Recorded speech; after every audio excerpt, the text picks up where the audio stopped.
Okay, so this episode will be a continuation of our first one, talking about our situation in jail. So I hope you guys enjoy it, watch, and enjoy. All right.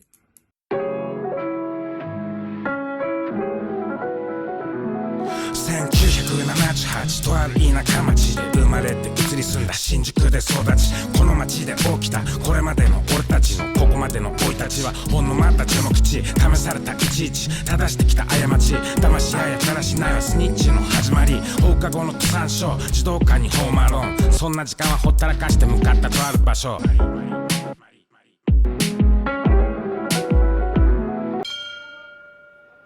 What's up, everybody, and welcome back to the YAMATODAMASHI podcast. We are back, doing part 2 with Enson and Sarah about the crazy summer I endured of prison time. So what we want to start off with first was some of the questions that we received from the last episode. So I'm going to run through them right now, and we're going to get straight into it.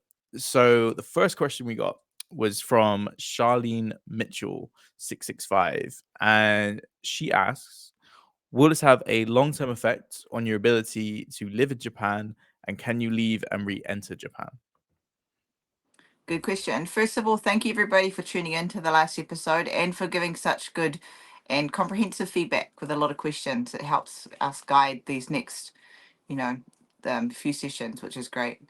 In terms of the long-term effects about here in Japan, no, it's not going to affect it at all in my case anyway, because about a week after I was released, all my charges were dropped, and so I have a piece of paper that I can carry with me, in case there's any questions that come up with my passport or my visa to say that I'm completely free and innocent. So it shouldn't affect it at all. But in Enson's case, Yes, for me, it will affect it. I'm waiting for a call from the immigration or actually a registered mail coming from the immigration to tell me that I have to leave Japan. So it's pretty much guaranteed that it's going to come.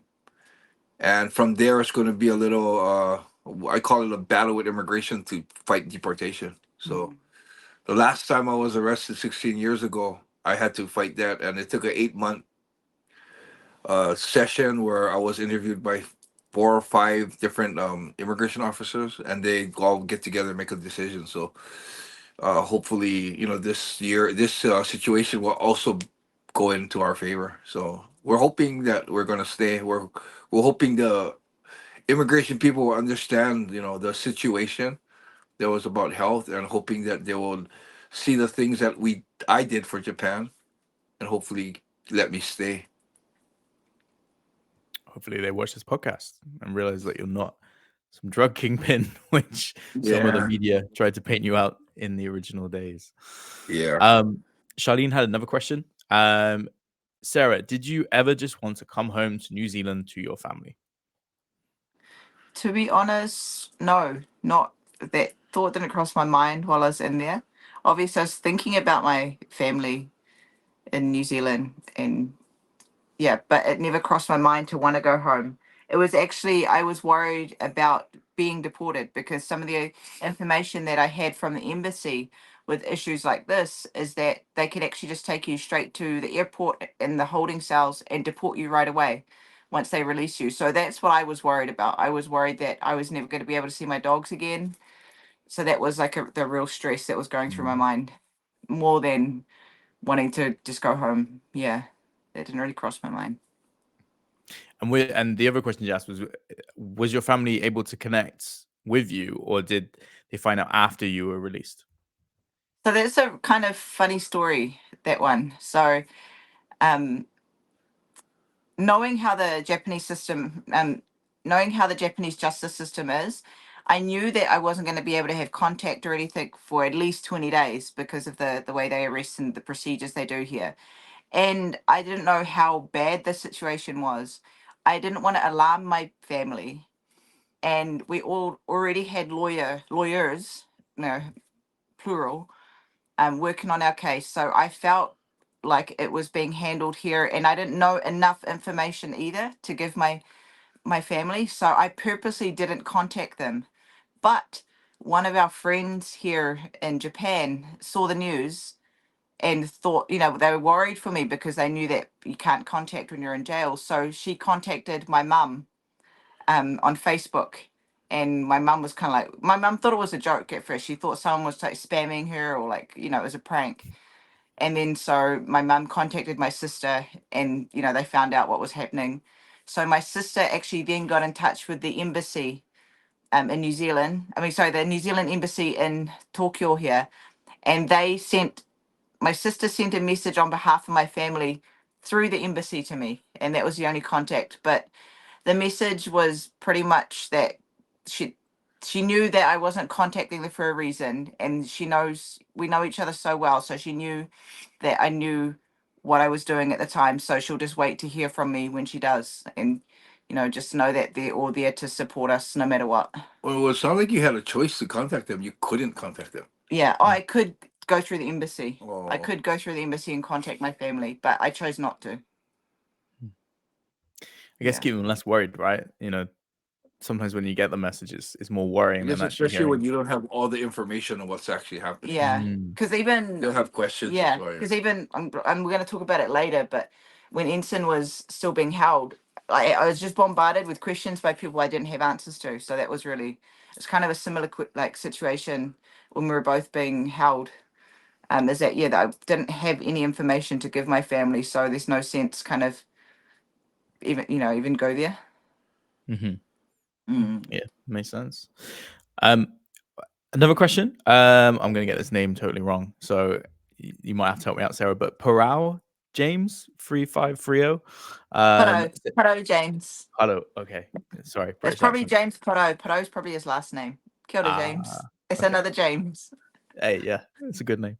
They want to know, are you able to talk about if the officers knew who you were as Enson's wife, and what was the treatment like as a foreigner, being linked to MMA, having tattoos? You know, did that all play a part in your treatment?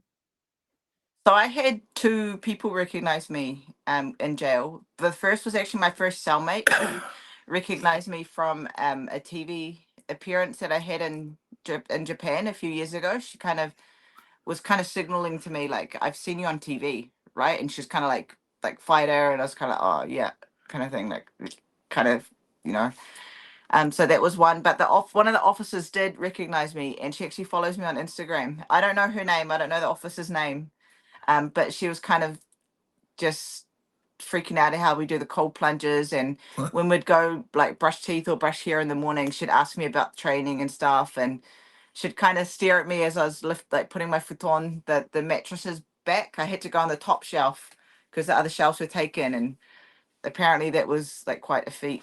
So she'd kind of just admire the way I lifted my futon up, I suppose. I don't know. Yeah. But when she's trying to tell some of the other guards like who I was, or who we are, and I was kind of telling her like, oh, it's like it's okay, kind of thing, like please don't, kind of thing, just keep it on the down low. Yeah, but in terms of the guards and how they treated me, they treated me like a human being. They were very strict, but they were never unnecessarily cruel or mean. They were just by the book, like extremely by the book is how I can describe it. Yeah. And as far as Enson's, I've got the question in front of me too. As far as Enson's wife, that didn't really play into it at all. Yeah. And being a foreigner, there were a few other foreigners in my jail. There were a lot of Vietnamese in my jail. But actually, there was another, I feel like she might have been Thai, another Thai lady. And I'd written about her too, because she had actually just given birth. Like she was like days after giving birth. Whoa. Kind of thing. So she was having some guards give some medical attention to her because she was still expressing milk, and so she had So I don't know why she was in there, but that seemed I thought my situation was bad, but then I think about her. She's suddenly being separated from a newborn child, and even going through those physiological changes is kind of that was pretty intense to watch. Yeah. Funny you asked that because I know the question wasn't asked to me, but the funny thing is, all the guards knew who I was. And I think one of the persons said something like in one of the comments saying something like, well, it's not fair that Enson got treated better because he was famous. I think I didn't get treated better because I was famous. I think it just was unfortunate for Sarah that the women followed the rules to a T, and the guys were really lax on the rules. We had, and the funny thing is, like I was talking to Sarah the other day, thinking the guard that I considered a dick was the one who followed the rules, which is really real weird because he's not a dick; he's just doing his job. And the other guys aren't doing a proper job, but they're super cool guys. You know, it's kind of weird. But as far as the other inmates recognize me, it was real funny because the first day we had to go to court, or the second day I had to go to court or to the prosecutor's office. I was chained in with I think 6 other inmates, and the inmate that was standing in front of me turns around and looks at me and goes, "Holy shit, you look like Enson and Inoue." And I was like, "Oh, how do I?" It's kind of like, you know, when Sarah didn't want the guards to keep, wanted the guards to keep it on the down low. You kind of rather not people know. So when he said that, I kind of joked around and I said, "Oh yeah, I've been told that before," and he believed me. He was like, "Oh man, I swear you was Enson." And so I just looked at him. I said, "You know what? Yeah, I'm Enson." He goes, "Oh my god!" And he was freaking out. He wanted to shake my hand, and that kind of stuff is a no-no. But the male guards were okay with him shaking my hand. So it was, yeah, that's the thing that was really different is the guards, not because I was famous or anything, but the guards really did uh bend the rules for not just me but the other inmates in the men's side. Yeah. I listened to the other podcast. I listened back to it. Listened to it again. Played it back. And I could see how people might have thought that because because he was famous, he was put into a separate area. Yeah. But that's just procedure for like famous people or children, like minors. So that's about the only thing that happened to you because you're famous. Yeah. in That's the terms of only special treatment that I had. Yeah. Yeah. On a similar note, right? I was wondering, did you ever get people that thought you were affiliated or part of the Yakuza because of your tattoos? Who, me or Enson? Kind of both. Both of I'm them. guessing probably less for you, Sarah, given you don't know Japanese, No, but they all then knew these who I days, was. right? They all knew who I was, so there was no mistake. Yeah. I don't know if it played. I mean, just the stereotype of having tattoos in Japan probably might have maybe intimidated some of the inmates where I was held. But I know, like, there were other girls with the tattoos there as well. But yeah, obviously not as extensive as mine. Yeah. Oh, and talking about people recognizing me, when we were in the courts once, and you know we have that long day where we sit all day. Right where I was leaving, they had let you leave by sections. So I was from the Kuki police station, so we also stood up in line and had all the other guys in the cell yet. And I noticed from my peripheral vision there was a guy that stood up real close to me where I was standing on the side of the gates. And he came up to the edge of the cell and he was kind of looking at me. So I was thinking, oh, this guy trying to intimidate me. And I was thinking, best not to just look at him. But of course, because the energy was so weird that he was right by me. I kind of looked over at him. He looked at me and he lifted up his shirt and he had a YAMATODAMASHI tattoo on his body. And I looked at him, I was like, oh, I felt real touched by that. I was like, oh wow. And I said, and we told each other, Gambate, do it, fight hard, do your best, do your best. And he looked at me and he kind of made like he pounded his heart like bump bump. And he said, be strong, man. It was kind of weird. It's kind of neat. Yeah. And that was just another incident where I was recognized by one of the other inmates. Yeah. And then we also had questions from Everything Aloha 808. They wanted to know what was for breakfast, lunch, and dinner. Okay, you can tell them. Breakfast was 3 slices of white bread in a packet. And then you got a small sachet packet of margarine. And then you got 2 sachets of either jam or like the peanut butter. Like, What's all those balloons? oh, balloons. Yeah, what's that happening there? Was that like a little symbol I did or something? So what did you have? You had 2 packets. Yeah, we had 1 packet. Oh, no, sorry, I got that mixed up. 2 packets of margarine. Okay, I was like, 1 packet of jam. Or is either jam or some kind of like peanut butter thing, or Or like this chocolate spread. It was gross, the chocolate spread. Yeah, it was. It didn't Yeah. match. Yeah. Yeah.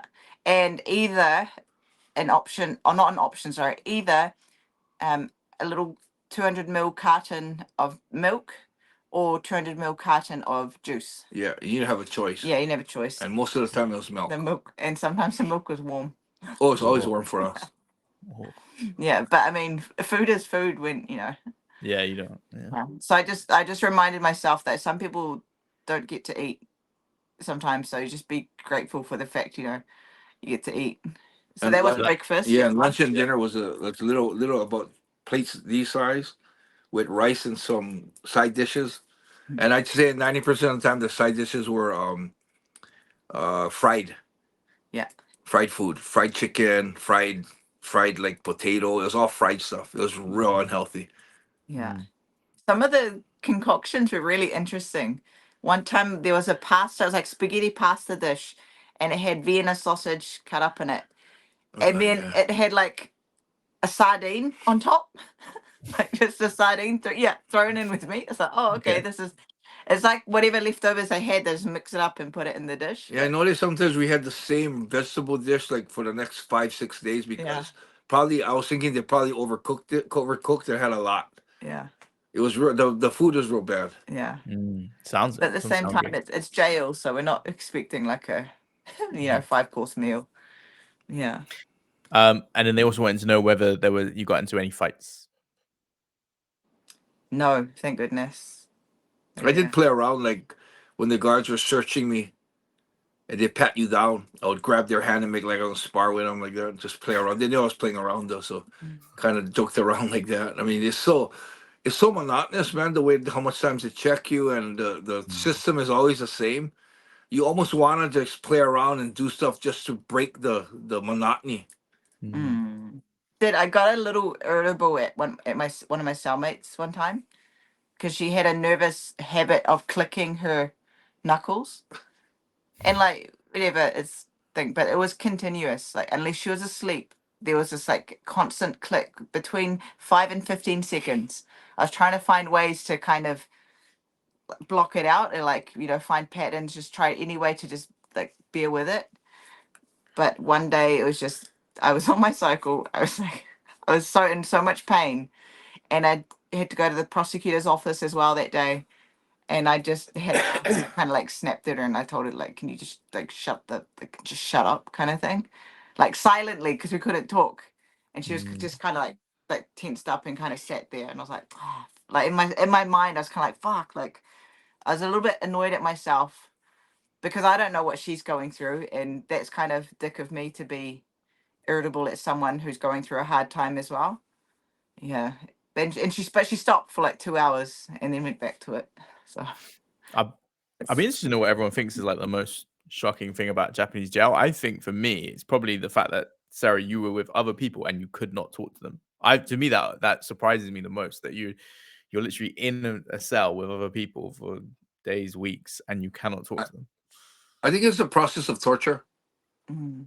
Even when we're at the prosecutors, we sit hours at a time, sometimes 5, 6, sometimes 8 guys in the same cell, and you're sitting right next to them, but you can't talk to each other. To be honest, I didn't mind it because I'm quite antisocial. Yeah, I'm kind of antisocial. I actually don't mind my own company, and sitting in silence is fine with me. I think the worst part of the jail for me, because of the experience I went through, was not being able to shower like for 5 days, just like being, a woman and going through that kind of those challenges. That was horrible. The food you can suck up. The sleeping was a bit hard because of my back, but yeah, the not bathing was quite hard. Yeah, definitely. Yeah. So thank you everybody for sending us questions. If you have more, please send them in. Right. But we're gonna go back to kind of where we left off in the last episode. So where I wanted to start was, Sarah, how did you feel when you finally got told you were going to be released, and what happened in that scenario? When I got told I was going to be released, I was told that I was possibly going to be released, and then, but I didn't know when. So my lawyer told me it could take up to a week for the papers to process. So that was on a Sunday they told that I'm probably going to get released, so I can start mentally preparing to go home. And they said, but it could take up to a week, so we don't know. It might be by Friday, might be that following Monday, so another like kind of 7 to 10 days. So I was like, oh, okay. And then out of the blue on a Tuesday morning, like after we did the routine and everything, I think they purposely don't tell you that you're going home. They just kind of, after everyone's done their thing, they'll just say, oh, you got to come, you've got to go somewhere now. And you don't know if that's to see your lawyer or to see, to be interrogated or whatever. And I knew that my 21 days were done. So I was kind of like, oh, I wonder what's happening. And then when I went into another room, I was escorted into another room. Then they told me, oh, you're going home. And I was a little bit shocked. I was a little bit like, I think there's a little bit of like disbelief. Because even though it seems so short, you do adjust to it super quick. And there was I started getting a little bit apprehensive and a little bit anxious about going home, because while you're in there, that becomes your whole bubble, and your little world is in there. And you try not to think of things going on outside and at home and what's, everything that's happening. You just focus so much on the case and what, wonder how Enson's doing on his side, and you focus everything there. So when I found out I was going home, I started to get a bit apprehensive about the floodgates that were about to open, because now I've got to come home and deal with the real world, and like Enson's still being held. So what do I have to do? Like, how's our house? How are our fighters? How are the bubbas? I've got to manage our, our families as well overseas, and just communication with everybody. So I was a bit overwhelmed and anxious, to be honest. Like, there was relief in there for sure, but that's kind of where I was at when I found out and when I was released. I was told the day before you're going to release, the lawyer came in and said Sarah's getting released tomorrow. So at 10 o'clock, he told me. I was like, whoa. So for me, it was a joy. It was a relief, because most of my worry was Sarah being in there. And like you asked her about, you got used to it, and she said she got used to it. I wrote in my first book, but if you have never been in a type of prison or confined in a place that's not very good, it almost becomes where there's two worlds. There's one world that you're actually in, where your body is, and there's another world that your mind is, all the memory of outside, what you eat outside, what you do outside. And I've learned, I've learned in my first stint in prison and in jail, and my second one too, that the faster you can admit that outside world is gone, and just admit that this is my life now, is inside, the faster you'll adjust, and the faster you'll actually find things that are pleasant in there. And if you're always comparing to the outside world, what you're having inside, nothing is pleasant. The bed you sleep on isn't pleasant. The food you eat isn't pleasant. The way they control you, and they treat you like, not really like a human being, is not pleasant. But when you kick that all aside and you say, okay, it's done. I read Mike Tyson's book. He said the same thing. He said, you leave it at the gate. Whatever you have, the money, the fame, the cars, any memory you have, you leave it at the gate. And as understand it, it's gone until you come back out the gate. Wow, The way I kind of conceptualize it is accepting reality. Accepting your reality is a strategy to minimize the suffering. Yeah. Because you're going to go through suffering, but accepting your reality helps minimize that suffering, because, like Enson said, like Mike Tyson said, it just leaves that. Yeah. You just got to bring your mind and your body in the same place. Yeah. If you think at 9 o'clock I'm going to sleep, 9 o'clock I'd be sitting there watching TV, finishing dinner. Maybe we'd be playing with the bubbas, You think of that kind of stuff, the jails are horrible.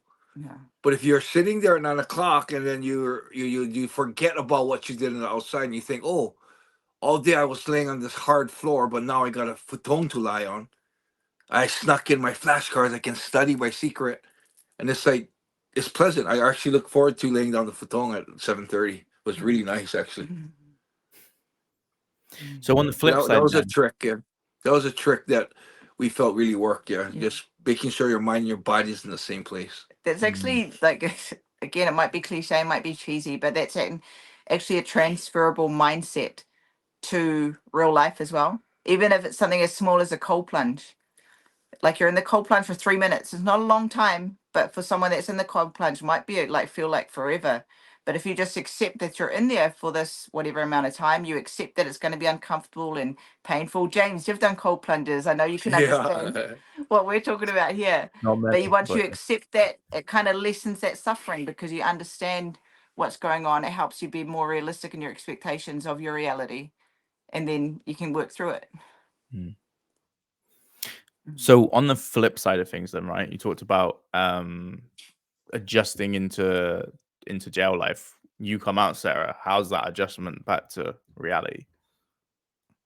I thought I was fine when I came home, but on reflection, I don't think I was. Really? So, when I came home, I thought everyone. I noticed for the first couple days we had Nachi and some of our guys that were staying at our house still here, like hovering around me, and because some of them have been arrested before and gone through it, so they kind of knew probably what to expect. And I was a little bit had this. I was a bit on edge, and I kind of just wanted to be left alone to kind of process and deal with things, but I think they were worried about me. And then my sister ended up flying over from Australia to be with me for 10 days, so she came about 4 days after I was released. She kind of timed it, her trip, to come and kind of be there for the fallout and love me and support me in any way I needed. And at the time, I was thinking like, oh, if that's, if she needs to do that for her or for our parents, to make, reassure them that I'm okay, then yeah, that's cool. But now I realize how important that was for me, because I didn't realize at the time, but I did need that support when I came home because I was on edge and I actually was really, I didn't want to leave the house. Like some of our students wanted to come see me, make sure, check in, I was okay. And I was so scared of leaving the house and I was so scared of leaving the bubbas, the dogs, that I didn't want to. I didn't want to go to the supermarket. I didn't want to pick them up from the station. I made them catch taxis from the station to come and see me because I just was so scared of leaving the bubbas. When people came and like the mailman to drop stuff at the door or ring the doorbell and stuff, I kind of had that, my heart rate started going Little anxiety. because I Yeah, just that flashbacks of being arrested that Yeah. morning was kind of strong. And yeah, at the time I didn't think anything of it. I just thought I was okay. Like I just got to power through because Enson's still being held and we've just got to get through this. So I've just got to put on a brave face and keep going. And Yeah, because I remember yes, talking to you in that time, and you did not Oh, give off that certainly. impression. It was like yeah. everything was What was business. your impression? I'm curious to know what you thought. Your impression was, you could tell that you'd been through some shit, right? You could tell that like you weren't as carefree as before. Like there was something going on, but you were all business. Every time we're talking, this is how Enson is. This is what he's going through. This is what we're doing. Yeah, when your sister finally arrived, I could sense like a different energy in you when we talk. It was kind of maybe you were sort of coming to terms a bit with what happened. Yeah, I think I was stuck in survival mode a little bit for a while after that. Yeah, and even, but in a weird way, in a kind of a way that turned into a blessing, is that when Enson came home, I could understand a little bit of what he had gone through, so I knew what to watch out for, like where to give him space, and I think that really helped. I think my experience really helped understand and be with Enson, like hold space for Enson when he came home and the things he was going through. Yeah. Yeah, definitely. I remember you talking about how you'd want to compare the experiences you had, right? Because you knew kind of what you'd had inside, and you were curious to see if he'd had similar things and how it would compare. So, Oh yeah, even some of our visits, it was really interesting because he'd be talking, he'd be talking about what's going on and goes, oh, that's right, the routine, you know what we're doing, you know how it is inside. It's like, yeah, actually it's kind of interesting. Yeah. Yeah. We Yeah. didn't actually have visits for a while though. Yeah. yeah, What do you think, Dave? About a month and a half? Yeah, 40-something days, 43 days, I think. I was gonna Yeah. say, Because I got rearrested. And everything. because the timelines for people that don't understand. So you were released, Sarah, after 20 days, 21 days, 21 days. Yeah. 21 days.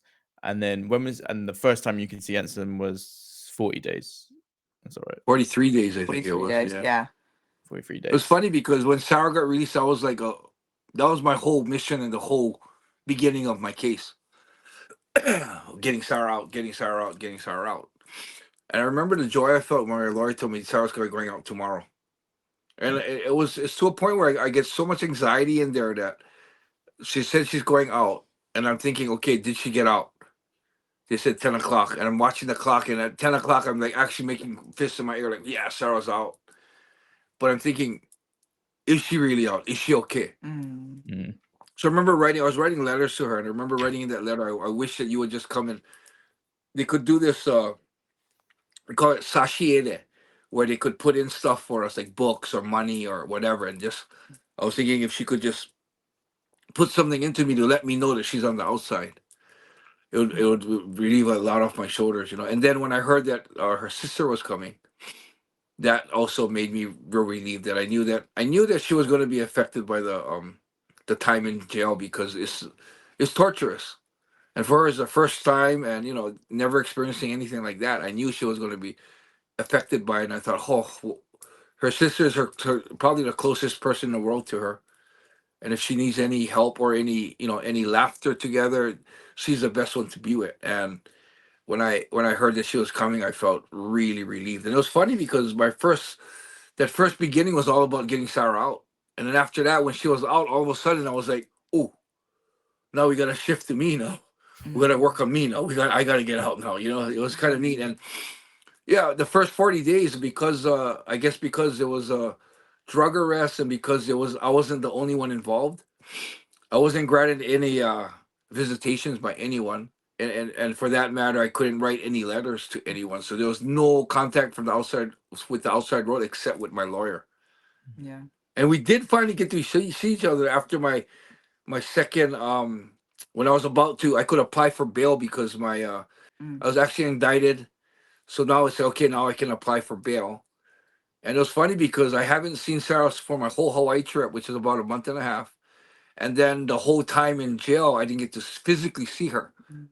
And it was weird because it's the longest we haven't seen each other Yeah. since we've been together. But the day before, for some reason, we bumped into each other. We talked about the last one, yeah? Did we talk about it? Did we we did. Did we talk about it last time? When I I went to, we did. When I went to put in the sashire, and that was like our lawyer came out at the same time.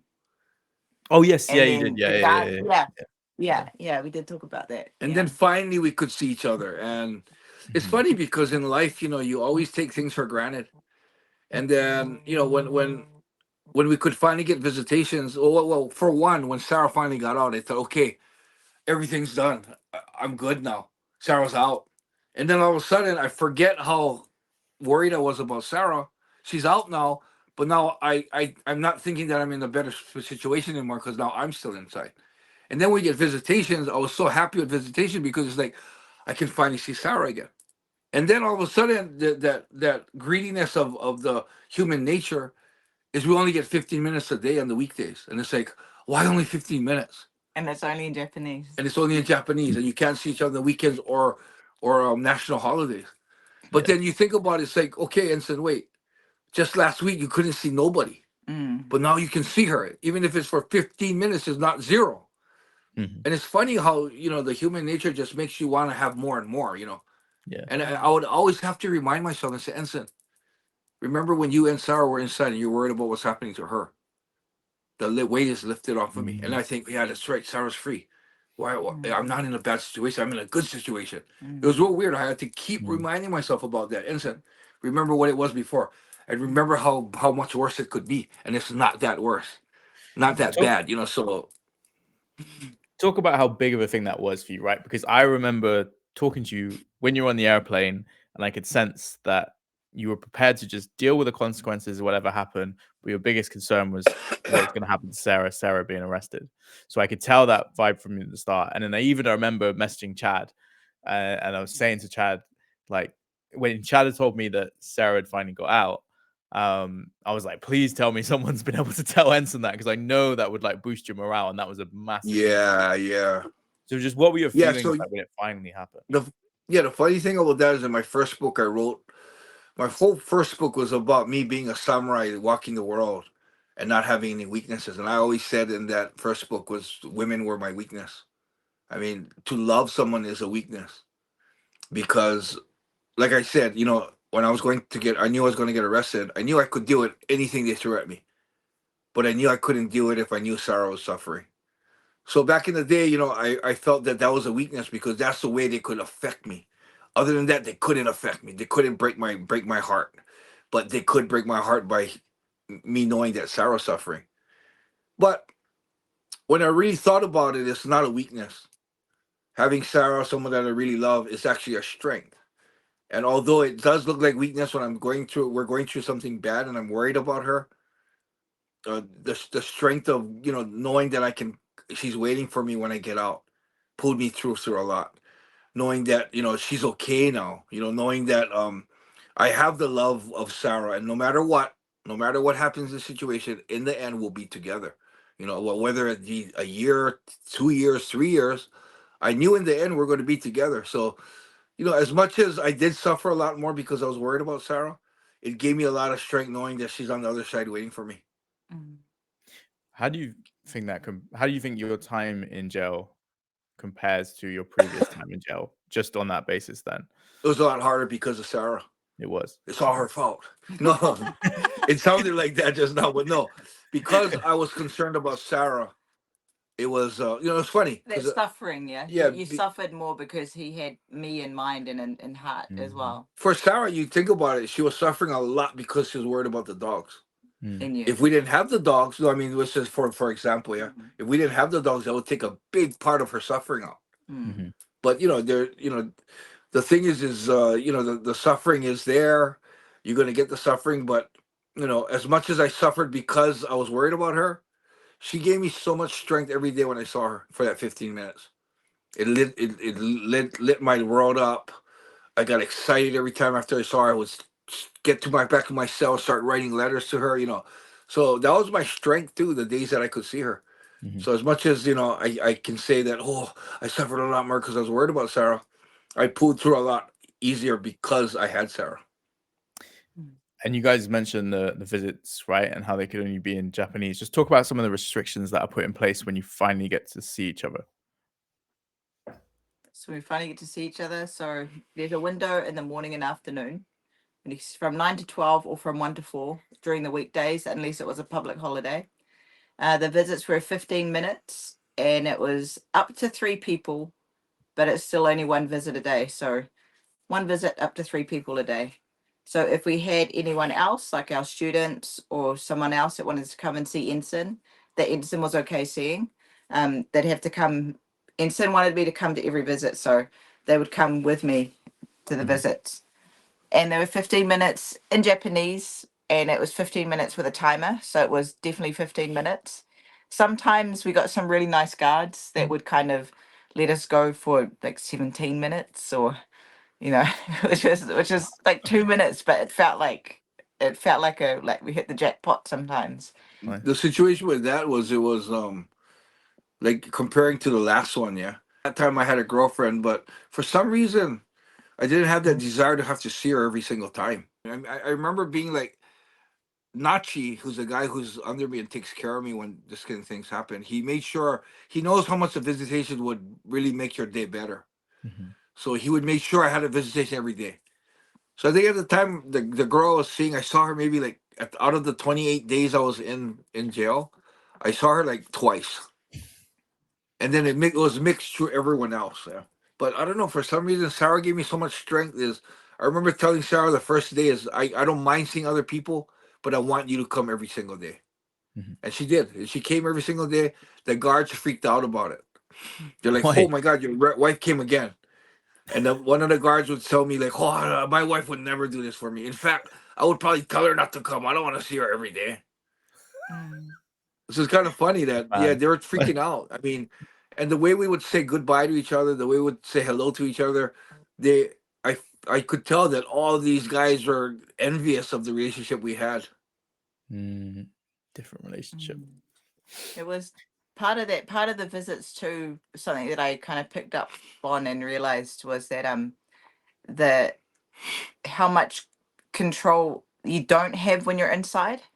So I'd normally go in the mornings to see Enson. So he kind of got used to me coming in the mornings.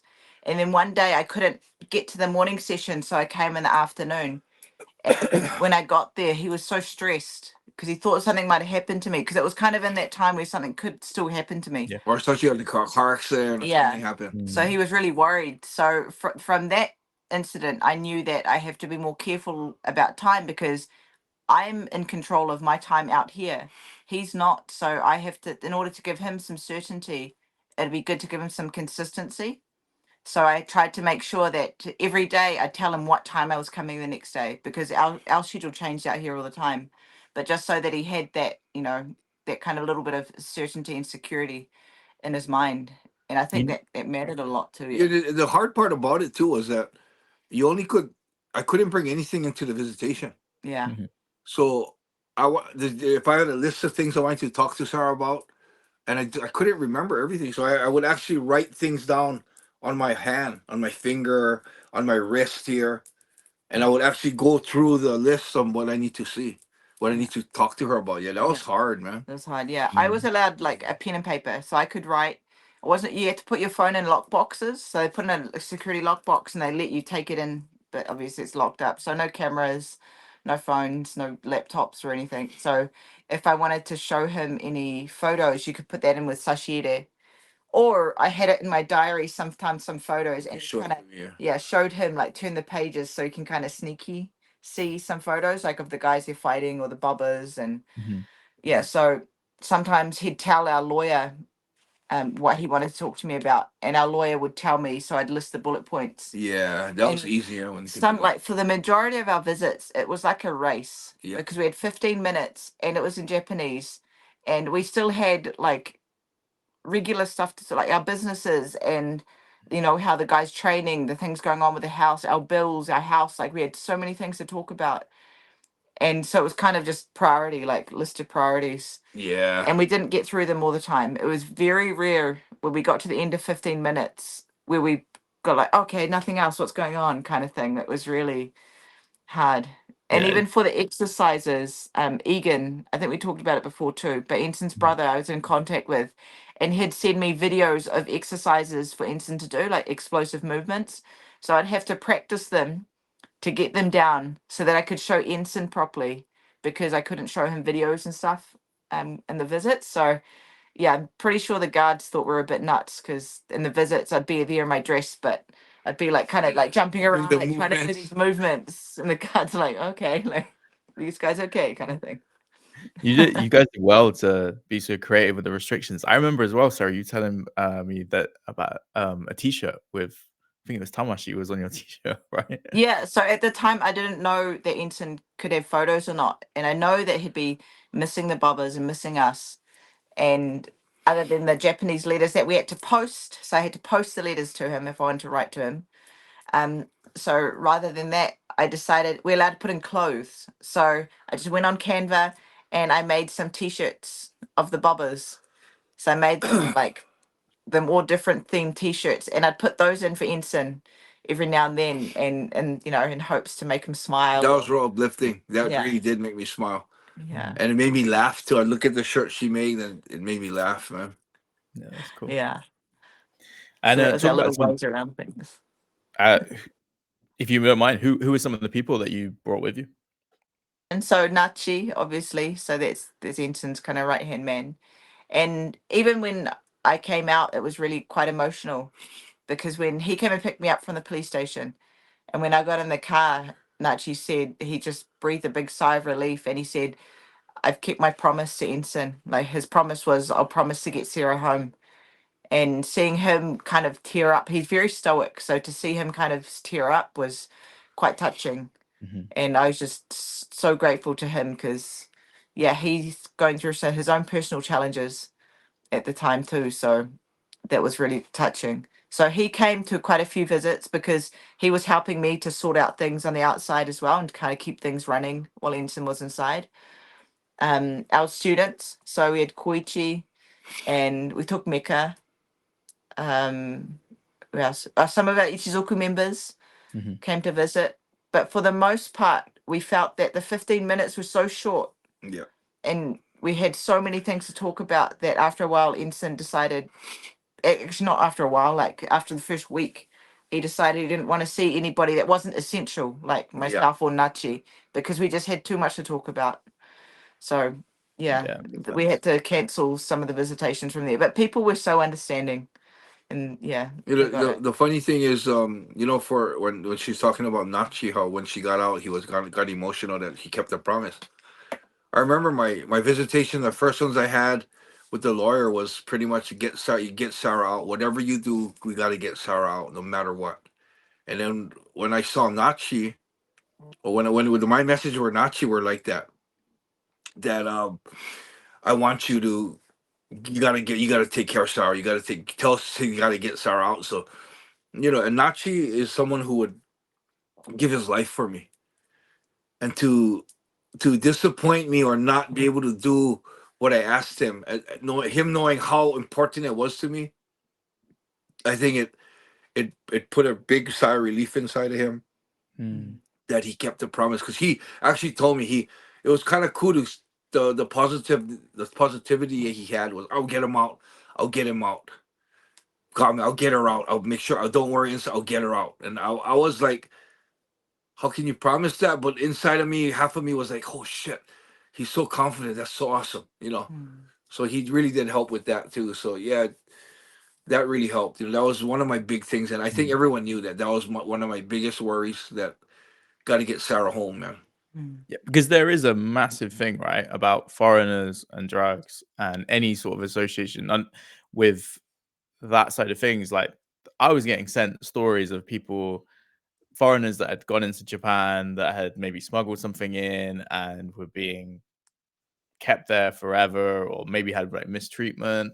So I don't, obviously it sounds like that wasn't your experience, but you guys must have had that in your head. Other people around you must have had that in your head. So it is a really big thing that he managed to help you get out. So Well, you know, the thing about the Japan system, it's 100% mistreatment.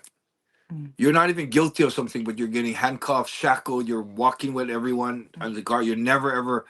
You're getting patted down a lot. You always being tied down to something if you're moving around. But it's not that inhumane when you think that that's just the system. That's how they do it. They do it to everybody. So it's not that big a deal. But if you compare it to America, there's all these kinds like, oh, that's inhumane. That's unconstitutional. There's so much things that the Japan system does that's amazingly crazy. makes sense. It's also part of that, you know, we know that and we understand that, but we still make a choice to live here. We still love Japan. We still choose to live here, and we still, you know, we're still fighting to live here. Yeah, there's so many things that in Japan it's like, oh man, you're guilty until proven innocent. You know, and it's like, wow, they can just ask to search you out of the blue without even a cause or idea that you're committing a crime. But the mannerism of the people, the cleanliness of the country, you know, there's so much more pluses that outweigh the negative things, and that's why we choose to live here. And that's why I love the country. Every country has its, you know, its pros and cons. Yeah, and the cons here doesn't outweigh doesn't outweigh the pros at all. There's a lot of pros with Japan. Yeah. To say the least. So Enson touched on it before, that at one point you had to put in bail requests. What is that process, and what happened during that process of putting in the bail request? Well, you have to get bail, you have to satisfy the courts, satisfy the prosecutor and the courts that, one, will be there at the trial. Two, I'm not a flight risk. Three, I'm not going to do anything that will affect the trial. So I was denied the first bail, which kind of freaked me out. I think that hit me really hard. My heart rate went up. I thought I was going to get out, and it really hit me hard. And the reasoning really turned me off. I mean, really freaked me out. Like, the reasoning was, one, that I was going to conspire with Sarah to destroy the trial. Evidence. Oh no, I was gonna destroy the trial with Sarah, talk to Sarah and tell her what to say and what to do. The second thing was, I was gonna contact Ian McCall and destroy evidence. And the third thing was, I was a flight risk because I was foreign. I was gonna leave the country, and I was like, holy shit, you guys got all the evidence. How am I going to destroy anything? Sarah's got her charges dropped. What's wrong with me talking to her now? It has nothing. She has nothing to do with the case. And then flight risk. I lived in here for 35 years. I'm not going to run away. Mm. You know, so all those things was really. It was like, how can they? Almost like they're just keeping me just to keep me. Mm. And that was hard. Yeah, the first hard. one, and the second one too was hard. Yeah. So I got denied 3 bails in a row. Yeah. Yeah. On July 3rd, we were expecting him to come home July 3rd. Yeah.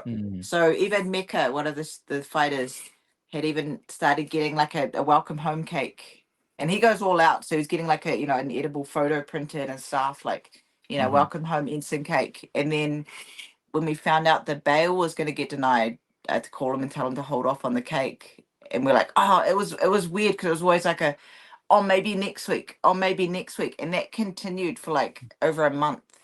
Because the subsequent bails were denied, and it was such a roller coaster. Yeah, that was a roller coaster. The first bail got denied, then the second bail we're like, okay.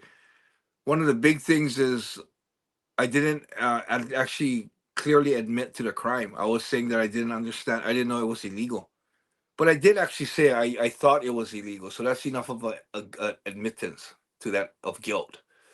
So we decided to make a statement that I'm signing saying yes, I do admit that I broke the law. And that I figured, okay, that was the main thing. Okay, now I can get out. The second bail was in. That didn't hit me as hard because I felt that why it hit me so hard was I expected to get out the first time. And after that, the second bail, the third bail, I was already pretty much thinking I'm never not getting out. So I didn't expect it. So it didn't hit me as hard as the first bail denial. Yeah. Yeah. So like on the outside, while he was going through that, on the outside, we're riding the same waves with him. But between Nachi and I, so Nachi was dealing with a lot of our like Japanese Ichizoku, and I was dealing with a lot of our international Ichizoku and our own families as well. We're trying to keep everyone updated, up to date, and everyone's so welcoming and so supportive. But it was really hard trying to cushion these waves to them too, because you kind of set their expectations that he's coming out, and he doesn't. And everyone's kind of hounding you, going like, well, why? Why is it? And we don't have the answers that they, we don't have the answers. So that was really hard. So we sometimes had to filter what we would say or when or how we would say things to people, because we just didn't know at the time. And we didn't want to get people's hopes or expectations up when we didn't have, the correct answers. And even sometimes Enson too. Like sometimes we would know about the bail. I don't know if you knew that. Well, we didn't know, yeah, until We would know about it before him. So I would go to some of the visitations knowing the results but not being allowed to say anything yet. And that, to me, that felt a little bit dishonest, but I knew why I was doing it. But it was really hard for me to keep that from Enson, because we tell each other everything. So that was really hard to kind of pretend like things are going. There was never a time that you knew that you didn't tell me. Yeah, there was the second or third bail. I learned right before the visits that the bail had been denied, but the lawyer and Why Nachi couldn't said you that tell me? You could tell me. they said not to tell you. That's weird. Yeah. Yeah, well, I was already at the third bail like that. I didn't really expect to get out. And I just accepted, and I set my mind and my calendar inside that I was going to stay until the trial, which was on August 27th. How's that? I was supposed to get out on September, July 3rd. Yeah. And we're through that whole time when we were all the way to August 27th, we're fighting for bail. Yeah. And towards the last 2 weeks, I was like, you know what? I'm not getting out. This is better to just accept it that I'm not getting out instead of, oh, I'm going to get out. And it was crazy because Nachi would not give up. He said, we're going to get you out. We're going to go fourth time. We're going to go to fifth time. And I just felt there's no use, man. Just wait till the trial. Nachi kept telling me, because we'd talk pretty much every day, but he kept telling me, make sure when you go and go visit Enson, tell him I'm not giving up. Make sure you tell Enson I'm not giving up. Even though some people, like even some of the other lawyers, they were like, oh, no sense, try for bail. They are saying that. But Nachi's like, no, if there's a chance, if there's a 1% chance, we're trying, kind of thing. So he said, make sure you tell Enson that we're not giving up. So he was really adamant on that, yeah. So there was a point where you wrote a letter to the Ichizoku where you were almost kind of saying, I feel like I'm being criminalized.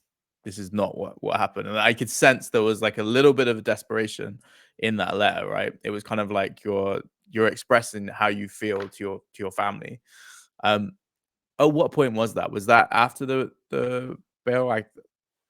The letter to Ichizoku was when I think it was about the bail's been denied, or right before the bail was denied, or after one of them was denied, I think. And the reason why I wrote that letter was just pretty much, I wanted to. What I was learning inside was that, you always got to remember it could be worse, and appreciate what you're in now. So that's why I wrote. You know, they're talking about me being in for 6 or 7 years, which is freaking horrible. But then I write to you guys that, you know what, that's better than Nelson Mandela stayed in for 20 something years. You know, so I wanted to express that because I knew the Ichizoku would be real worried about me, but I wanted to express to the Ichizoku what I learned inside on how not to suffer.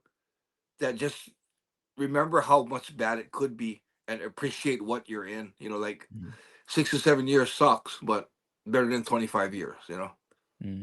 So that was when I wrote that letter. It was about that time where I was actually learning to kind of get over the there was just a different tone to it. It was like we exchanged letters before, and it was kind of, you know, hopefully we get through this soon, blah blah blah. But that was kind of, you almost seemed like you accepted fate a little bit in that letter. Yeah, no, that exactly what happened is, the funny thing is when you're inside, when the faster you can accept fate, the easier it gets. Yeah, it's kind of what we we're saying before. Yeah, that's why for me, I think that's when I found, I don't know, you can call it what, enlightenment or you know, relaxation in my brain and my heart. Peace. Peace. Yeah, that, you know, I accepted that this is what's happening. And the reason why I wrote that letter to the Ichizoku was, well, you know, I'm suffering. I'm learning how to conquer the suffering. You want to call it techniques to conquer the suffering. So I felt that, you know, I'm already going through this. If something that I'm going through my experience can help the Ichizoku in one day when they're going through some type of suffering, and I can express to them on how I conquered it and how they could if they're going through something, I felt that it makes my suffering all worthwhile. And that's why I wrote that letter, to let you guys stop you guys from worrying and let you guys know that, you know what, I'm good. I'm not 6, 7 years, okay, but I'm not going for 25. You know, I mean, that was my whole deal about that, writing that letter to you guys. You wrote that on the 26th of July. I got the date here. Oh, so I was probably I think it was when all my bails were getting kicked. Yeah, I think it was like the first bail. First, First or second. Okay, great. So I think the next episode will cover the trial and what happened. Yeah, that's after good. The trial. But if the trial was real interesting. I mean, whoever's tuning in and watching the first two, and I think the trial's gonna be real interesting. The way the trial went, how the things happened in the trial, is going to be real interesting. Yeah. Yeah, so that's what we'll cover. But if, by all means, if anyone has any questions, please put them in the chat. Please comment. We will go through them as well. All right. Don't forget to like, subscribe, and share. All right. I don't need to say that now. Thanks, everybody. Kia ora, and thank you, everybody, again for tuning in. If you have any questions, if we missed anything in that process, please let us know in the comments section. Thank you, everyone, again, who commented on the last video. And thank you, everyone, for liking, subscribing, and sharing the podcast. Yeah, don't you have a sexy accent is awesome. Whew, I like that. So biased. Right, everyone. See you guys in the next one. Good night.